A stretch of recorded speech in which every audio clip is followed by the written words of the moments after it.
ये algebraic expression है, यानी कि ये इंट्रोडक्शन है एक्सरसाइज 1.2। तो उसमें ये अलजेब्रिक एक्सप्रेशन कॉम्प्लेक्स नंबर की है। तो पहला जो है ना स्केलर मल्टीप्लिकेशन, यानी कि कॉम्प्लेक्स नंबर को हमने किसी स्केलर का मतलब 1 2 3 4 या कोई नंबर जो है, तो ये तो हमें पता है ना कि कॉम्प्लेक्स नंबर में एक रियल होता है और एक इमेजिनरी। तो इसका मतलब ये कि अगर हम इसको कोई की कांस्टेंट स्केलर लेते हैं तो वो की जेड जब भी कर लेंगे, यानी कि जेड कॉम्प्लेक्स नंबर से मल्टीप्लाई होगा, तो इसका मतलब हुआ कि वो इमेजिनरी और रियल के एक्स प्लस आयोटा के वाई, यानी कि वो कॉम्प्लेक्स नंबर स्केलर जो है वो रियल से अलग मल्टीप्लाई हो जाएगा और इमेजिनरी से अलग। सपोज हम के की बजाय 2 लिखते हैं कोई भी नंबर, तो 2z is equal to 2x plus 2 iota y या 2y आयोटा। तो अब अगर हम इसको ड्रा करें ना, यानी कि तो एक्स एक्सिस की साइड पे हम रियल लेते हैं और इमेजिनरी को वाई है। तो सपोज अगर इधर ये 1 है, इधर 2 है, तो इधर ये भी 1 और ये 2, तो इसका यानी कि यहाँ पर तो ये ऐसे जो है ये लाइन इसकी जो है ये क्या बन जाएगी z की, जब उसको हमने स्केलर से प्रोडक्ट किया यानी कि 2 से या 3 से, तो ये हमारा 2z आ जाएगा। इसी तरह अगर हम कोई और नंबर ले लें, यानी कि इससे कम ले लें, सिर्फ इतना ले लेते हैं कि 1/2 या सिर्फ 1 ले लें, जैसे वो बुक में दिया 1/2 z, तो इसका मतलब 1/2 x प्लस 1/2 y आयोटा। तो इसका मतलब यहाँ पर जो है ना, ये हम अगर फिर एक और इस तरह ग्राफ ज़ाहिर करें ना कि ये रियल की तरफ जाएगा एक्स एक्सिस और ये इमेजिनरी की तरफ, तो इसका मतलब ये है कि ये बिल्कुल समान, अगर इतने माने तो इधर तक आएगा, यानी कि ये जो है हमारा कॉम्प्लेक्स नंबर सिर्फ इतना होगा 1/2 z। तो ये इसको ज़ाहिर कर, और अगर इसको माइनस में लेना है तो वो इधर दूसरी साइड होगी, क्योंकि इधर ये नेगेटिव होगा, इधर ये भी नेगेटिव, तो ये इस साइड पे नेगेटिव आ रही। तो ये था scalar multiplication of A complex number. इसी तरह आगे एडिशन ऑफ 2 कॉम्प्लेक्स नंबर, यानी कि 2 कॉम्प्लेक्स नंबर, सपोज हमने z1 x1 plus iota y1 ले लिया और z2 x2 plus iota y2, इन दोनों को पे क्या प्लस करना है, तो x1 प्लस आयोटा y1 ऐसे ब्रैकेट डाल लें plus x2 plus iota y2। तो इसमें भी जब हम ब्रैकेट को सॉल्व करेंगे तो उनके बाहर प्लस से तो कोई फर्क ही नहीं पड़ेगा, तो x1 plus iota y1 plus x2 plus iota y2। तो इसका आंसर क्या आ जाएगा, यानी कि रियल हमने अलहदा कर देने हैं और इमेजिनरी अलहदा कर देने, यानी कि ये अगर कोई एग्जाम्पल सपोज हम ले लेते हैं, यानी कि पहला जो 2 + 3 आयोटा ले लेते हैं और दूसरा जो वो 3 - 2 आयोटा, तो फिर उनमें कम रियल वाले के साथ रियल वाला प्लस कर देने और इमेजिनरी वाले के साथ इमेजिनरी, ये बिल्कुल इजी सा है। अब ये जो है ना ये इम्पोर्टेंट है, यानी कि multiplication of complex number. Suppose इसमें भी हम z1 जो है एक complex number x1 plus iota y1 ले लेते हैं और z2 जो है वो x2 प्लस आयोटा y2। इनको जब हम मल्टीप्लाई करेंगे ना z1 z2, तो इसका मतलब है x1 प्लस आयोटा y1 और x2 प्लस आयोटा y2। तो ये अगर यानी कि इसका जो कुलिया हमने ड्रा करना है वो लगा ले, तो फिर ये आधे मिनट में सवाल हल हो जाएगा। तो ये जब हम मल्टीप्लाई करेंगे x1 को तो x1 x2, फिर x1 को जब इससे करेंगे तो आयोटा x1 y2, फिर आयोटा y1 को इसे x2 से फिर आयोटा x2 y1 और ये आयोटा स्क्वायर y1 y2। तो आयोटा स्क्वायर माइनस होता है, तो इस तरह हम जब रियल वाले लेता करेंगे तो x1 x2 ये माइनस हो जाएगा y1 y2, तो ये रियल नंबर बन गया रियल पार्ट, और इनमें आयोटा है तो plus iota x1 y2 plus x2 y1। तो ये इसका आंसर, यानी कि ये अब हम कुलिया लगाते हैं। सपोज मैंने ये एग्जांपल ली, बजाय सारी मल्टीप्लिकेशन के ये x1 x2 minus y1 y2 x1 y2 plus x2 y1, तो 1 मिनट में ये सवाल हल हो जाएगा। सपोज ये एग्जांपल है z1 is equal to 3 - 4 iota और z2 जो, तो ये जब हम मल्टीप्लाई करेंगे z1 z2 is equal to 3 - 4 iota into 5 - 6 iota, तो ये फिर उसका ना रेफरेंस देना पड़ेगा, यानी कि ये z1 z2 जैसे x1 x2 माइनस y1, तो इसमें भी x1 x2, तो ये x1 y1 है, ये x2 y2 है, तो x1 x2, तो 3 को पहले हम 5 से मल्टीप्लाई करेंगे तो 15 बन जाएगा, यानी कि ये x1 को x2 से, यानी कि ये डायरेक्ट मैंने किया। फिर माइनस, ये माइनस मैंने अपनी तरफ से लगाई y1 y2, तो 4 6 24, तो ये माइनस मैंने प्लस, तो ये लेकिन वो जो फार्मूले में हमने ड्राइव किया ना माइनस वाई, तो उस वजह से ये आ जाएगा। आगे प्लस आयोटा, फिर x1 y2, ये x1 ये y2 है, 3 6 18 माइनस 18, और फिर प्लस x2 y1, ये x2 है ये y1 है, तो 5 4 20, ये माइनस 20 है। तो इस तरह यानी कि ये 24 में से 15 जाए तो माइनस 9, और 20 और 18 माइनस 38 आयोटा, यानी कि ये देखें अगर इसको बार बार मल्टीपल लंबा करें तो वो भी हो जाए, बिल्कुल सही होना, लेकिन ये हमने फार्मूला जहन में डालने कि x1 x2 minus y1 y2 plus iota x1 y2 plus x2 y1, तो उससे ये यानी जो 5 मिनट में सवाल होने वो हमारा 2 मिनट में हो जाएगा। अब हमने division of two complex number, suppose z1 जो x1 प्लस y और z2 जो x2, तो ये हमने ऐसे करके इसको डिवीजन करने z1 ओवर z2, यानी कि डिवाइडेड बाय, तो इसमें भी x1 plus iota y1 over x2 plus iota y2, तो इसको हमने रैशनलाइज करना होता है क्योंकि नीचे आयोटा नहीं आना, तो यानी कि रियल पार्ट अलहदा करना होता है और इमेजिनरी पार्ट अलहदा। तो इसको हम कैसे करेंगे, इसको रैशनलाइज, यानी कि यहाँ पर प्लस है तो x2 माइनस आयोटा y2, और नीचे डिवाइड भी कर लेना x2 माइनस आयोटा y2। अब ऊपर इनको मल्टीप्लाई करने की, इसको x1 प्लस आयोटा y1 और x2 माइनस आयोटा y2, नीचे x2 प्लस आयोटा y2 और x2 माइनस आयोटा y2। तो अब ये मल्टीप्लिकेशन का भी हमने रूल पढ़ा है कि x1 x2 minus y1 y2, तो इसमें जब हम वो रूल अप्लाई करेंगे तो x1 x2 minus y1 y2, लेकिन इसके साथ माइनस है तो वो प्लस हो जाएगा y1 y2, यानी कि ये रियल बन गया। अब इमेजिनरी प्लस इधर आयोटा लिख लेने, और x1 y2, तो ये x1 y2 माइनस का आएगा, लेकिन उससे पहले फिर हम ये लिख सकते हैं x2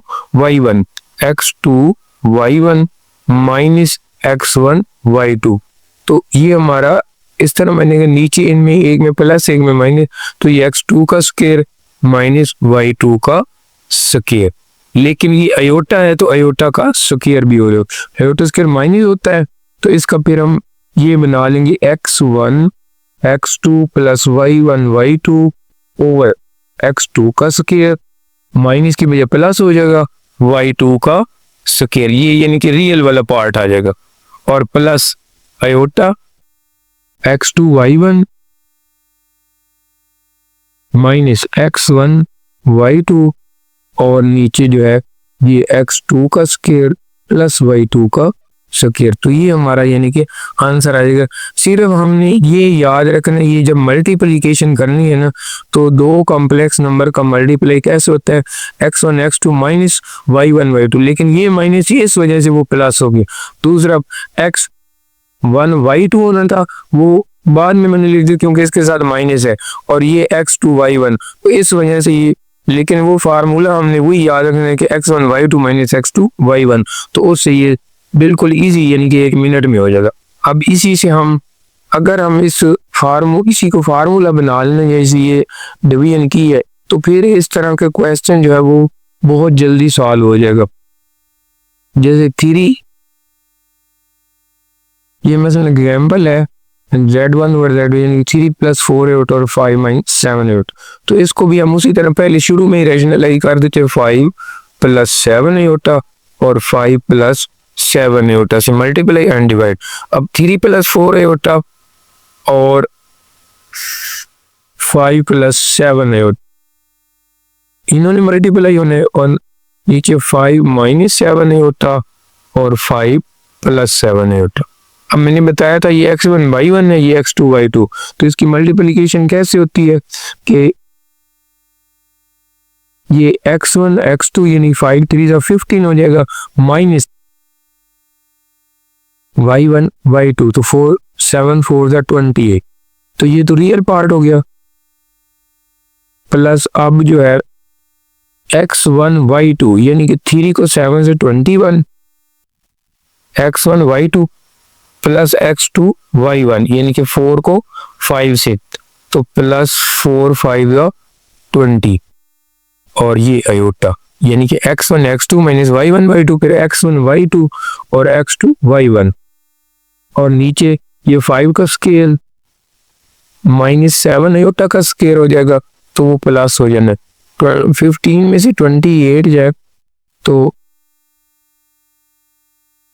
13 बच जाएगा माइनस का, और नीचे इसी तरह ये 20 और 21 जो 41 अयोटा और नीचे इनका स्केयर करेंगे तो 5 का स्केयर 25 और 7 का स्केयर 14 है, ये प्लस हो गए अयोटा स्केयर की वजह से, माइनस 13 प्लस 41 अयोटा ओवर इन दोनों को प्लस करें तो 9 5 4 3 और 4 2 6 और 7, तो इसका आंसर क्या आ जाएगा माइनस 13 ओवर 74, ये रियल पार्ट हो गया, प्लस 41 ओवर 74 अयोटा।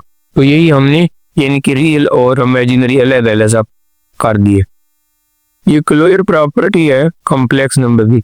इसका मतलब ये होता है जैसे रियल नंबर ने दो वही से रियल नंबर है उनको सम करें तो उनका आंसर भी रियल नंबर होता है, तो वो विद रेस्पेक्ट टू एडिशन। अब closure property with respect to addition यानी कि ये कॉम्प्लेक्स नंबर की है, तो इसमें भी यही बताना है कि if Z1 and Z2 are two complex number, तो उसका मतलब ये है कि इन दोनों का जब प्लस करेंगे तो उनका सम भी जो है वो एक कॉम्प्लेक्स नंबर ही होगा।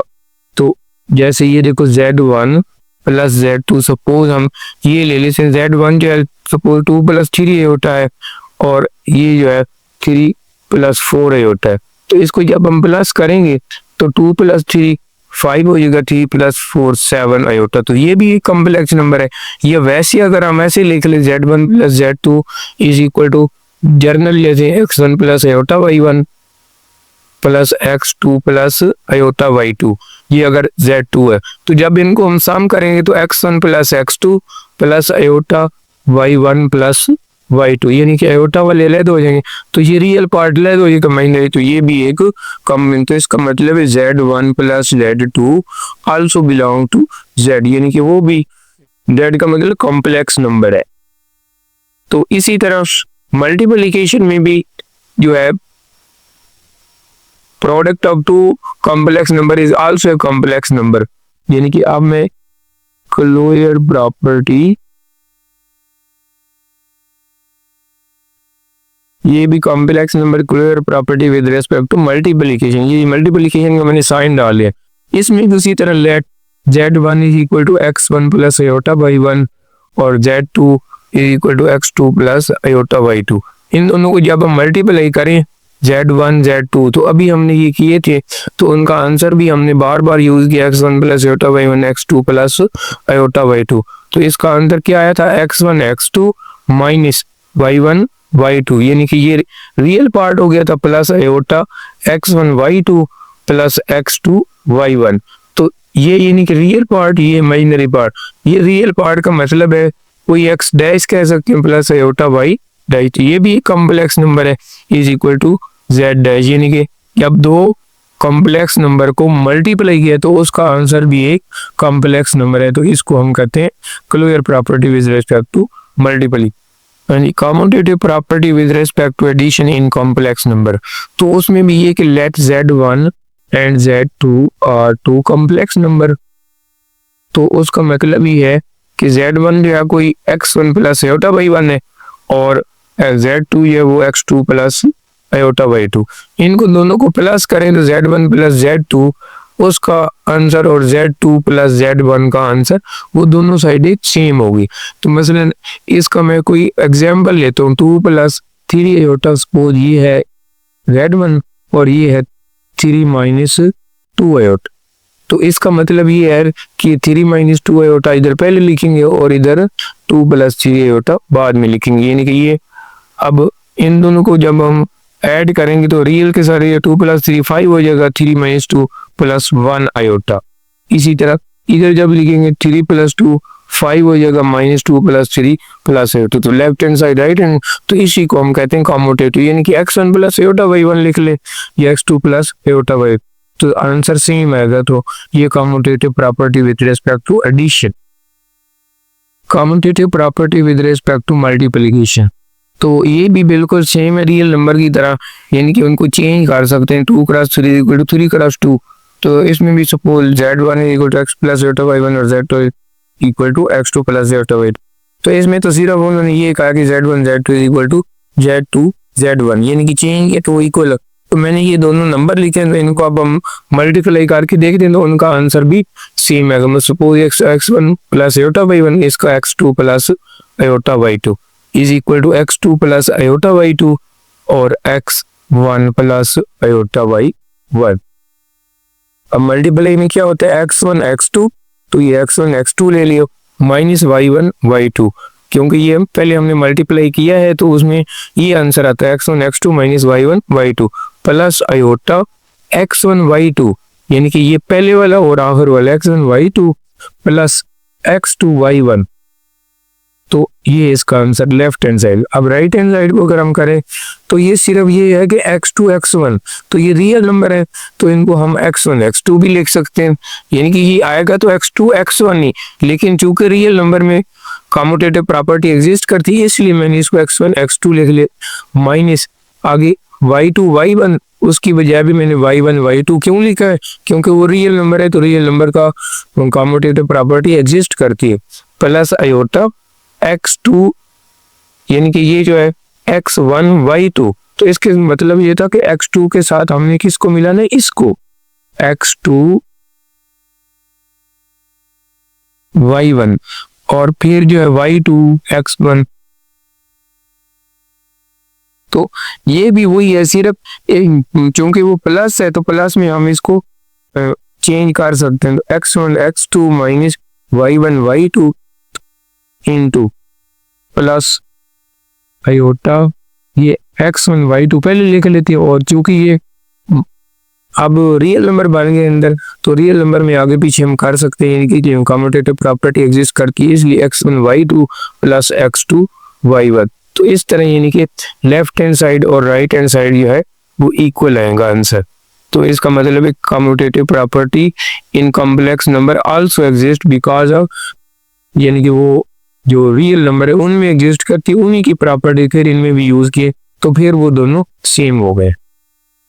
अब associative property with respect to addition, associative के लिए 3 नंबर होने ही, लेट z1 z2 z3 और 3 कॉम्प्लेक्स नंबर।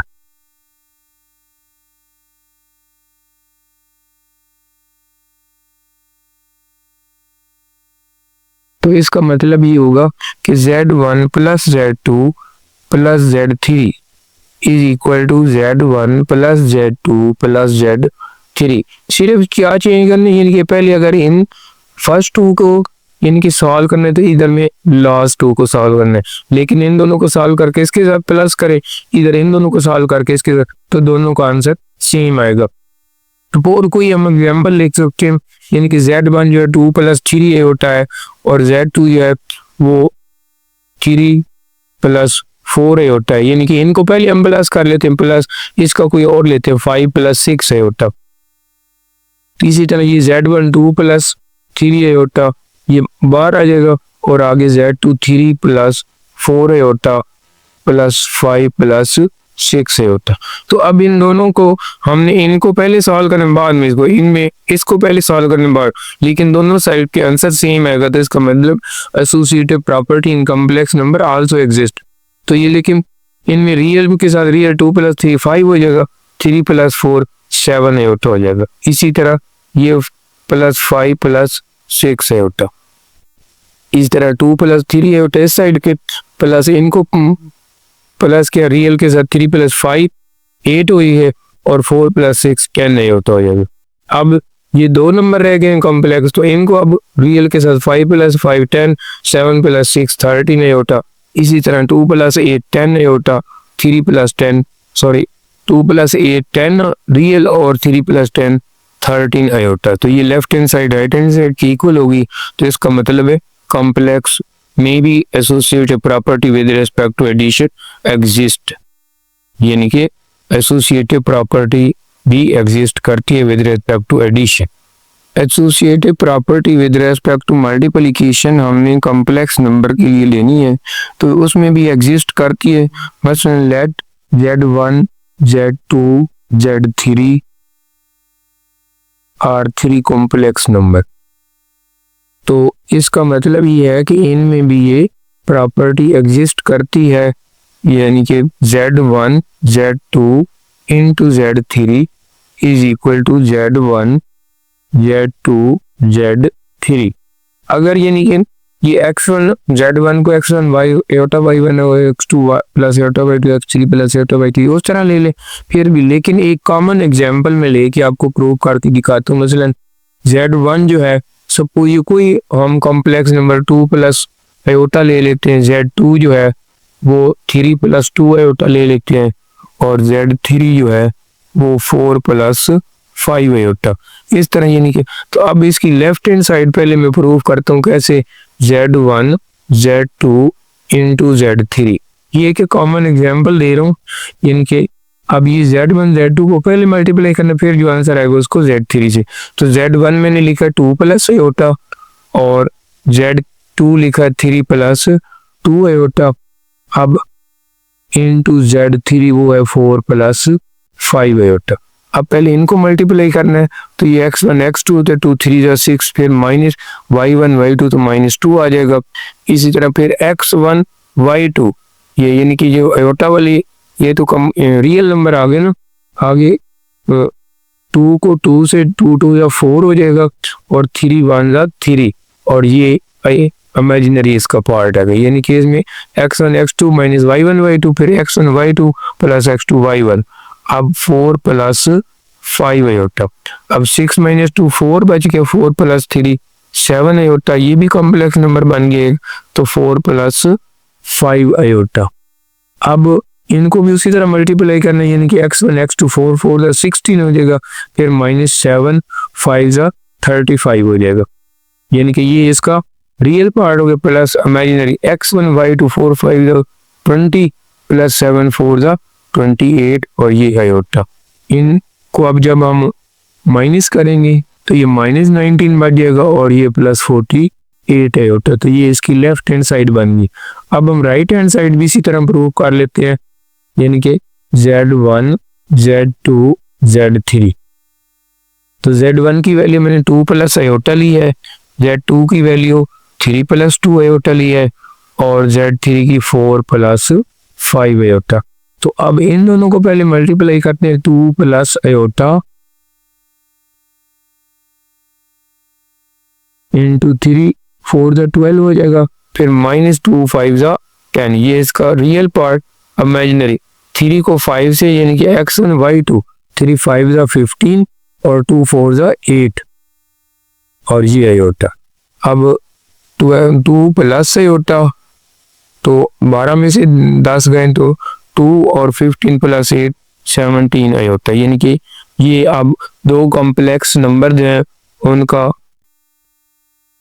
ये 15 + 8 23 आयोटा, यानी कि ये इसका रियल पार्ट, ये इसका मैं। अब फिर इसको उसी तरह मल्टीप्लाई करना है, ये x1 x2 2 2 4 फिर -1 और 23 आ जाएगा, ये इसका रियल पार्ट, प्लस इमेजिनरी में क्या है, x1 y2 23 और 2 को मल्टीप्लाई किया तो 46 आ गया, और फिर 1 को 2 से तो +2 आ गया, और ये आयोटा।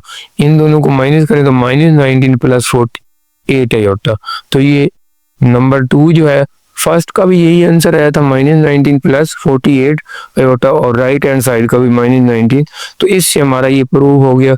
सो प्रूव्ड, यानी कि कोई भी इस तरह के कॉम्प्लेक्स नंबर लें तो उनका left hand side right hand side, यानी कि Z1 Z2 into Z3 is equal to Z1 Z2 Z3। तो इस तरह ये associative property with respect to multiplication exist करती है in complex number.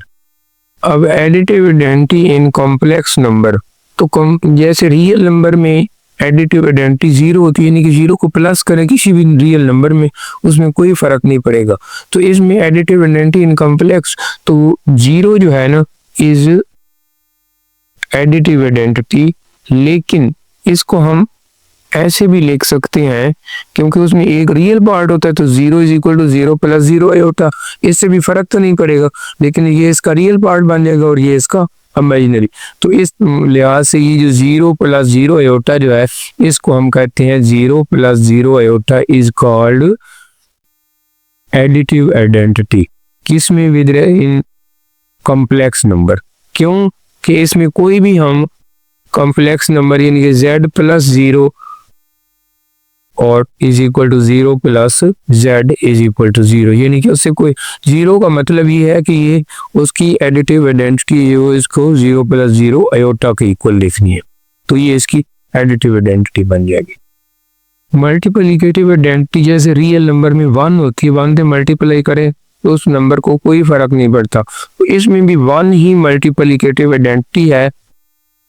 There exist 1 या complex number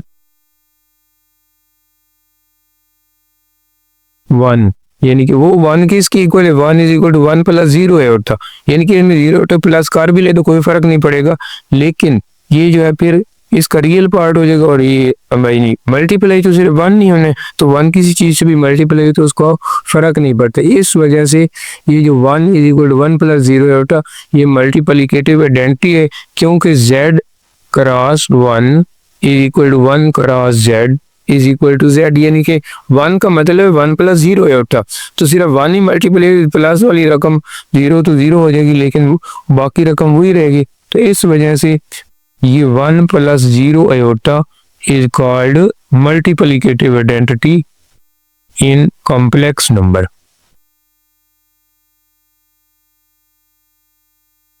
identity in complex numbers, तो यही हमारा यानी कि इतना सिर्फ यानी कि है ये 1 ही, लेकिन चूंकि कॉम्प्लेक्स नंबर है इसलिए 1 प्लस जीरो आयोटा लिखना।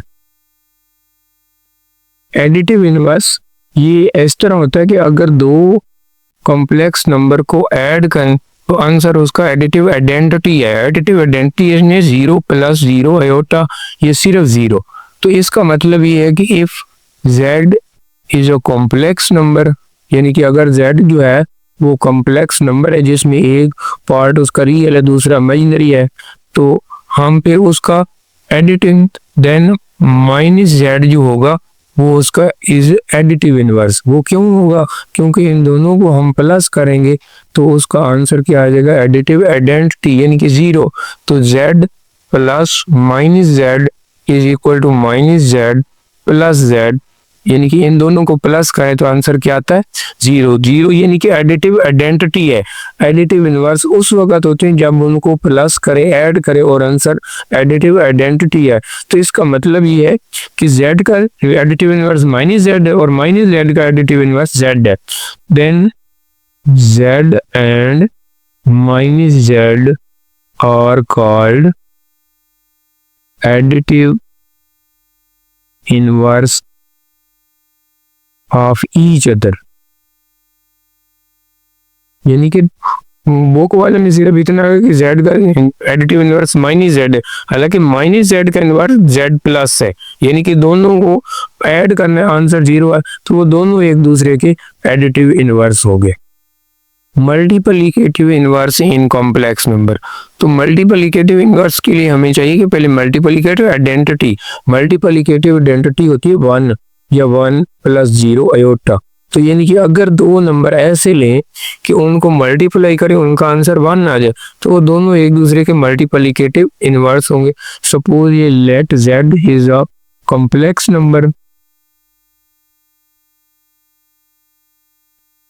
and w is another number, complex number. लेकिन अगर इन दोनों का हम मल्टीप्लाई करें z और w को तो आंसर क्या आ जाए? 1 के, या W को Z से मल्टीप्लाई करें तो फिर भी आंसर क्या है 1 है।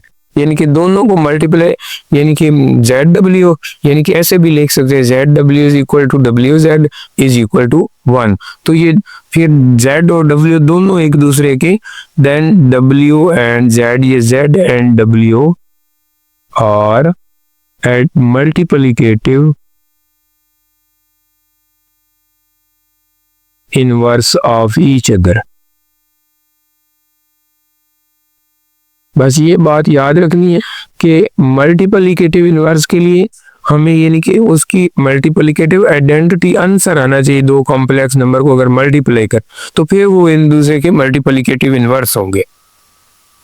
Distributive property of multiplication over addition, यानी कि दो इसमें खुसूसियात लेनी है, एक मल्टीप्लिकेशन की और एक एडिशन की, और ये तीन नंबर हमें लेने पड़ेंगे। Late Z1 Z2 and Z3 और कॉम्प्लेक्स नंबर। तो इसमें फिर ये कैसे एग्जिस्ट करती है कि ये Z1 जो है इसमें, जो कि हमने पहले उसने कहा ना डिस्ट्रीब्यूटिव प्रॉपर्टी ऑफ मल्टीप्लिकेशन, तो मल्टीप्लिकेशन ये स्मॉल ब्रैकेट जो है ना ये मल्टीप्लिकेशन को जाहिर करेगी। ओवर एडिशन तो अंदर जो है दोनों के फिर एडिशन लेनी है, यानी कि ये भी बाजू का ये आ जाता है distributive property of intersection over union. तो फिर पहले इंटरसेक्शन लेंगे फिर यूनियन लेंगे।